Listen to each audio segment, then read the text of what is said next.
জমিয়তের জাতীয় জননেতা জনাব আরিফুল হক চৌধুরী, জননেতা জনাব আরিফুল হক চৌধুরী।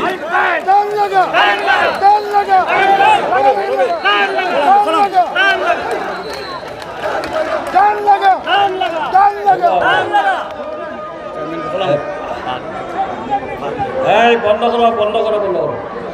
বিসমিল্লাহির রহমানির রহিম।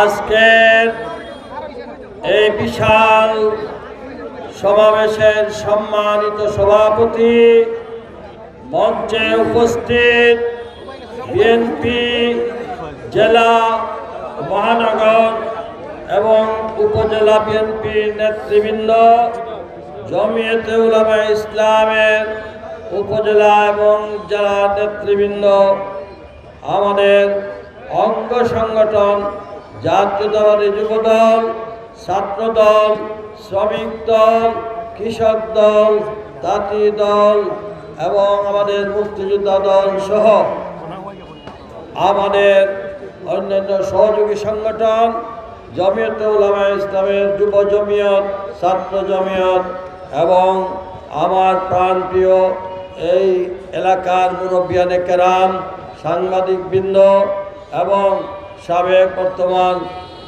জনপ্রতিনিধিবৃন্দ এবং আমার ছোট ভাইয়েরা, আসসালামু আলাইকুম রহমতুল্লাহ। আপনারা ভালো আসুননি? আপনারা ভালো আসুন?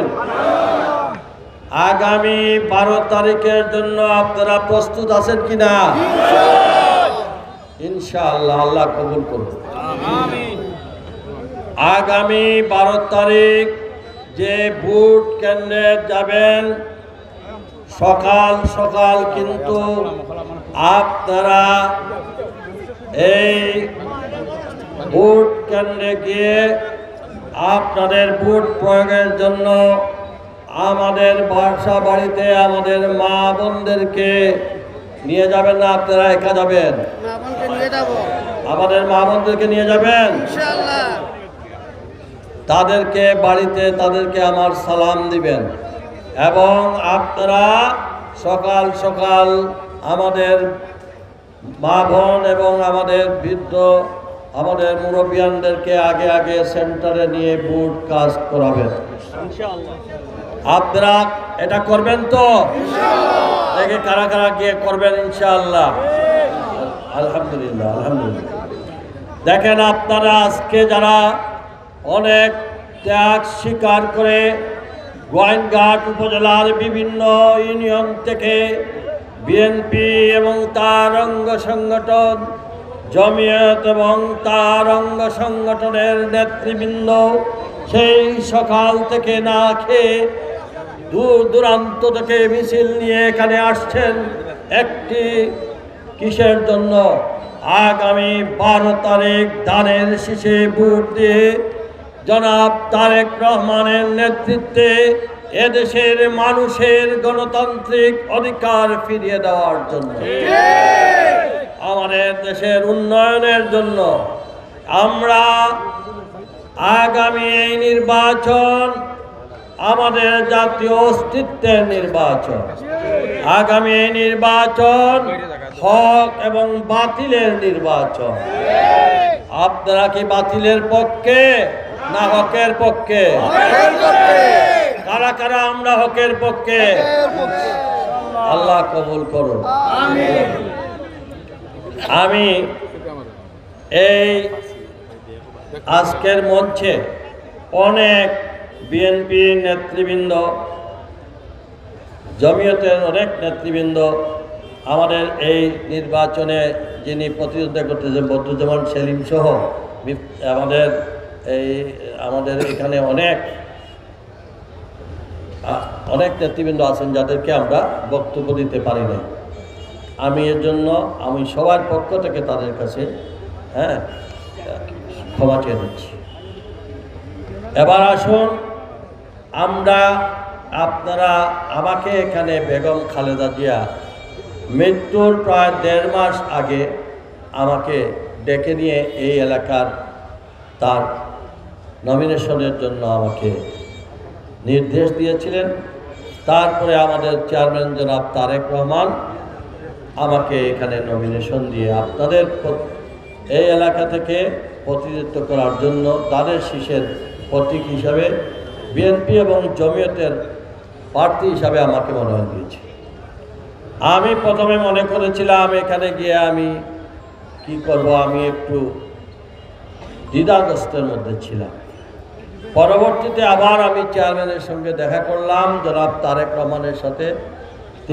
আমি ওনাকে বললাম এইখানের যে আমি এই জন্যই আমি দায়িত্ব নেব, যদি আপনি এই এলাকা জয়ন্তা, গোয়েনঘাট এবং কোম্পানিগঞ্জের উন্নয়নে আপনি সর্বাত্মক সহযোগিতা করেন, তাহলে আপনার প্রতিনিধি হিসাবে আমি দায়িত্ব নিতে পারি। জনাব তারেক রহমান এক কথায় বলে দিলেন, আপনি যান, আমি কথা দিলাম, আমি যেহেতু আপনাকে ওইখানে নমিনেশন দিয়েছি, আমি সিলেটের 4 আসনের আপনার চাহিদা মতো এই এলাকার উন্নয়নের সকল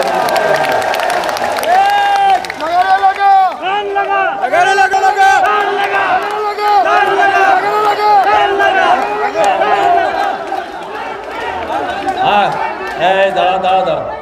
তারপরে আমি এখানে আসার সময় আমার পিসা হুজুর অলিম নেহলি বরুণার পীর সাহেবের কাছে, যে হুজুর আমাকে আমার দল থেকে, আমার দলের চেয়ারম্যান আমাকে এখানে নমিনেশন দিয়েছেন, আমি কি যাওয়া ঠিক হবে?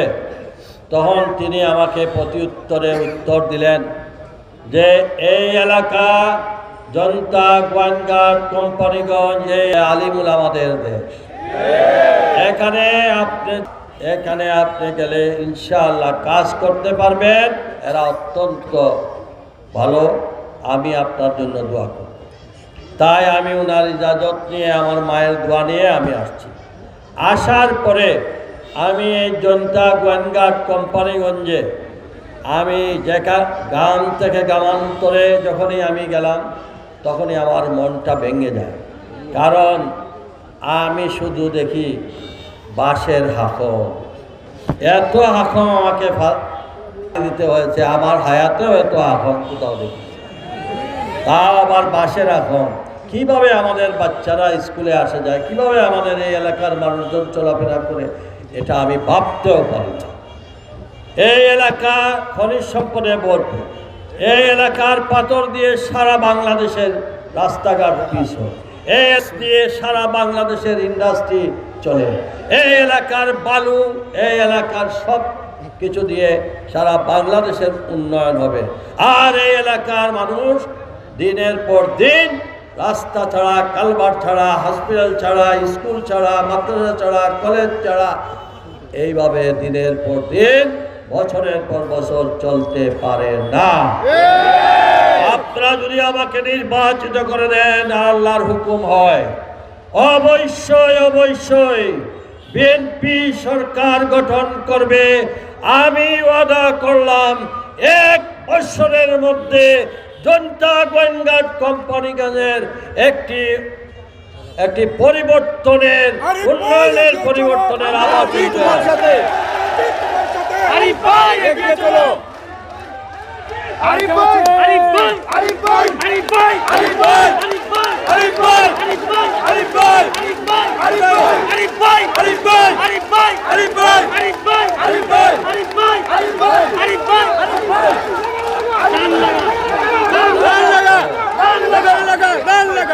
এই আজকে যখন আমি গোয়েনঘাট সদরের টিএনএর অফিসে আসার সময় দেখলাম একটা দিঘি এখানে আছে। এই দিঘি দেখে আমি মনে মনে স্থির করেছি, আল্লাহ পাক যদি আমাকে নির্বাচিত করে প্রথম ধাপে এইটাকে চতুর্দিকে ওয়াকওয়ে করে, লাইটিং করে, এটা জনগণের হাঁটার জন্য, এই এলাকাকে আরও সুন্দর, বেশ রাস্তাঘাটটাকে আর একটু বড় করতে হবে। আমাদের পরিবারের স্কুল, মসজিদ, মাদ্রাসা, মন্দির, গির্জা, এগুলোকে উন্নয়ন করতে হবে। আমি শুধু তাই নয়, এখানে একটি মেডিকেল ক্লিনিক আছে, হসপিটাল, কিন্তু উপজেলা স্বাস্থ্যকেন্দ্র আছে, ডাক্তার নাই, ঔষধ নাই, নার্স নাই, এইটা হতে পারে না। এখানে ডাক্তার আসতে হবে, এখানে ইনশাআল্লাহ ডাক্তার নার্স এইগুলা এখানে এই গোয়েন্দাঘাটে, সেটা আমি চেষ্টা করব, কথা দিলাম চেষ্টা করব যাতে একটা 50 শয্যা বিশিষ্ট এই গোয়েন্দাঘাটে যাতে একটা হসপিটাল স্থাপিত হয়। আর একটা বিশেষ, যে এলাকার পাথরকুয়ারি যেটা পরিকল্পিতভাবে বন্ধ করে দেওয়া হয়েছে, সেই পাথরকুয়ারি ইনশাআল্লাহ আমি নির্বাচিত হলে সনাতন পদ্ধতিতে এই পাথরকুয়ারি খুলে দেওয়া হবে ইনশাআল্লাহ। এবং এখানের যে আমার অনেক সিএনজি ড্রাইভাররা আছে তারা আমাকে বলেছে তাদের গাড়িতে প্লেট নেয়। আমি বলছি জনতা গোয়েন্দাঘাট কোম্পানিগঞ্জের পক্ষে আমি নির্বাচিত হলে